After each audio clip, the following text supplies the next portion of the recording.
മുസ്ലിം league സംസ്ഥാന അധ്യക്ഷൻ Panakkad Sadiq Ali Shihab തങ്ങൾക്കെതിരായ cyber പ്രചാരണത്തിൽ പോലീസ് ഇപ്പോൾ കേസെടുത്തു. മുസ്ലിം ലീഗിന്റെ പരാതിയിലാണ് സൈബർ പോലീസിന്റെ നടപടി. നിയമ നടപടിയുമായി മുന്നോട്ടെന്ന് പാണക്കാട് കുടുംബവും പ്രതികരിച്ചു.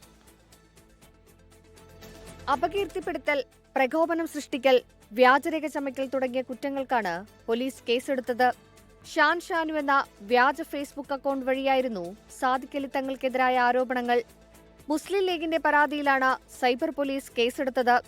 സാദിഖ് അലി തങ്ങളെ വ്യക്തിപരമായി തേജോവധം ചെയ്യാനുള്ള നീക്കത്തെ എന്ത് വില കൊടുത്തും എതിർക്കുമെന്ന PK കുഞ്ഞാലിക്കുട്ടി. മുസ്ലിം ലീഗിനെയും UDF-നെയും രാഷ്ട്രീയമായി നേരിടലാണ് മാന്യതയെന്ന് PMA സലാമും പ്രതികരിച്ചു. വ്യാജ പ്രചാരണത്തിൽ കുടുംബത്തിന് വലിയ വേദനയുണ്ടെന്ന് പാണക്കാട് മുനവർ അലി ശിഹാബ് തങ്ങൾ. അതിൽ സ്വാഭാവികമായും ഇങ്ങനെ സമൂഹ മാധ്യമത്തിൽ തേജോധം ചെയ്യുമ്പോൾ പ്രയാസമുണ്ടാവും. പക്ഷെ അത് രാഷ്ട്രീയപരമായും നിയമപരമായും നമ്മൾ നേരിടും. അതിനുവേണ്ട എല്ലാ നടപടികളുമായി പാർട്ടി മുന്നോട്ട് പോയിട്ടുണ്ട്. അപ്പോൾ അതാരും ആ രീതിയിൽ അത് വിശ്വസിക്കില്ല, അത് അത്രയധികം രീതിയിൽ ഗൗരവത്തിലെടുക്കില്ല. അതിന് വലിയ വില നൽകേണ്ടി വരും.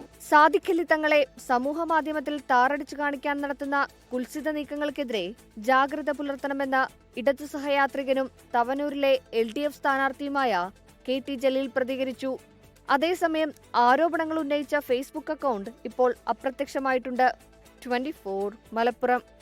ലോകത്തെവിടെയായാലും ഏത് സമയത്തും 24 വാർത്തകളും ഓഗ്മെന്റഡ് റിയാലിറ്റി പാക്കേജുകളും എക്സ്പ്ലെയിനറുകളും വിശദമായി കാണാൻ ഞങ്ങളുടെ YouTube ചാനൽ നിങ്ങൾക്ക് സബ്സ്ക്രൈബ് ചെയ്യാം.